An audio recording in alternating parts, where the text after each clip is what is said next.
So I'm stabilizing myself, preferably close to the wrist, and then if it's not right on my wrist, then I usually will use something else. I'll often extend, use another hand like that. So I want this to be just about small digit control rather than upper body. I'm feeling for the inferior zygoma again, so I can sense where that bone is, because that's part of my mental model of what I'm doing. And I'm going to slide in just next to the dot, kiss the bone.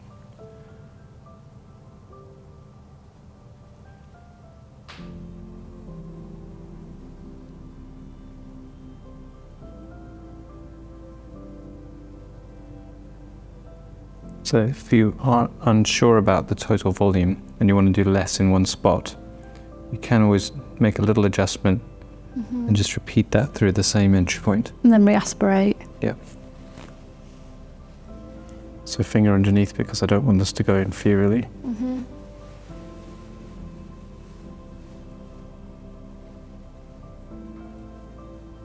It's actually made considerable difference already. Yeah, it has. Yeah, it has made a massive difference.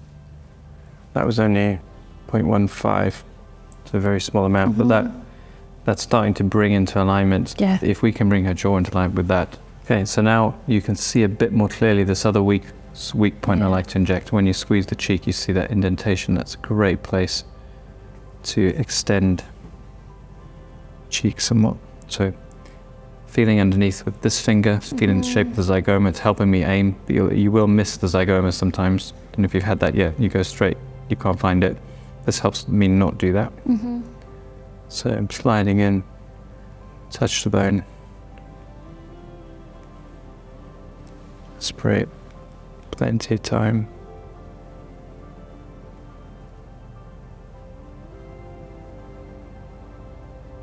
And make a little adjustment.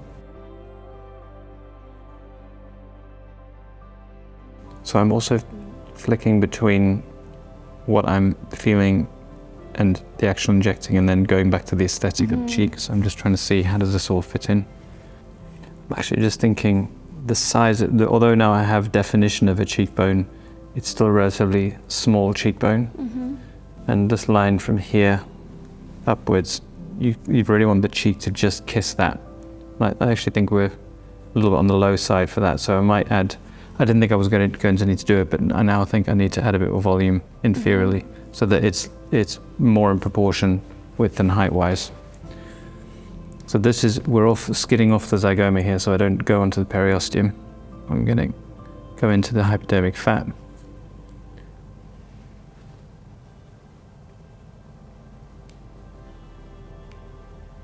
That sound is aspirating.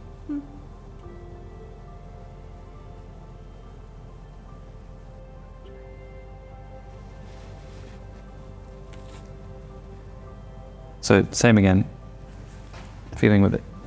Thumb, what's the shape of the zygoma? Anterior, lateral, inferior. Pressure to stop it flowing in the wrong direction.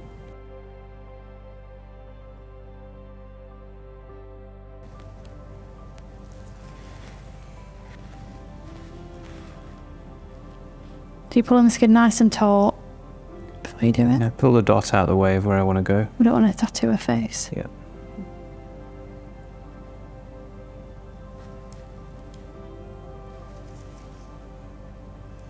I definitely see the less volume. I can see that lateral lid cheek junction standing out more. I'm just going to change the pattern on each side. There we go.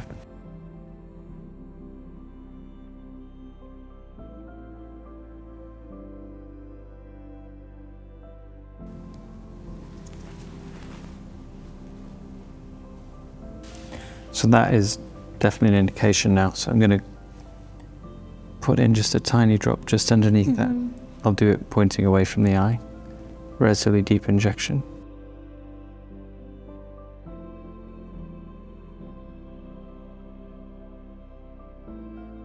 Had a little bit of contour here, so I'm actually thinking about aiming towards the oral commissure, slightly above it, so about there. And because that's how I want the cheek to flow.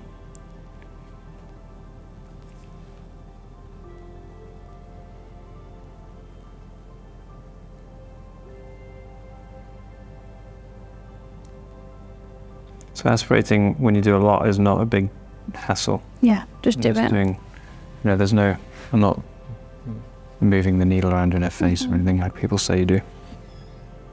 So pointing away from the eye, down towards the cheek.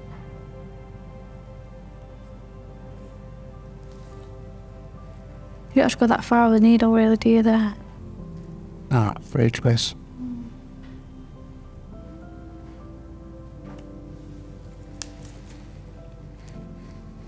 As you lose volume, your mid-face volume is relatively small. So we've done a little bit of lateral cheeks. There's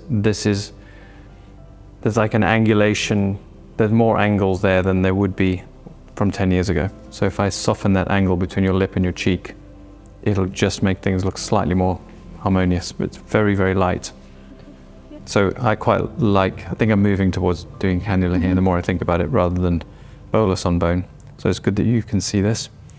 So entry point, I'm thinking about where I want the cannula to end up, where I want to enter. So modiolus here is an important place. A lot of vasculature around here, the facial artery often comes very close to this. So I want to be slightly superior. And I don't want to be deep because directly underneath it is where the superior labial artery will come off.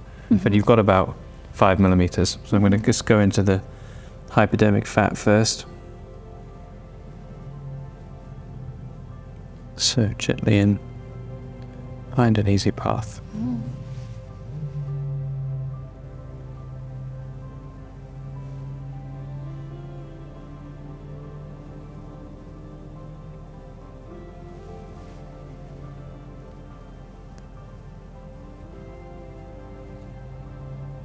Okay, so I'm right now, Ayla.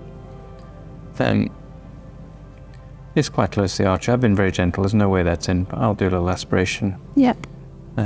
Just because it's more habit than anything at this point. But then I'll trickle it in. I'm painting little strokes, trying to elevate that tissue without putting too much pressure through it.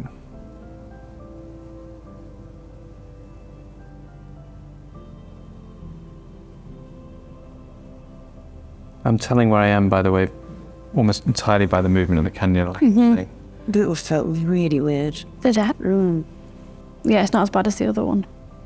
So the other thing from a safety perspective here, I'm injecting so far away from here that it's not going to, Yeah. there's no real connection. So this is if you want to improve sensitivity to aspiration, if you pull back and then let it close slowly, occasionally at the last minute where the pressure is equal on both sides, you get a little flashback. So I like to do that in areas where I'm just a bit more, want to make sure I'm not in the cell.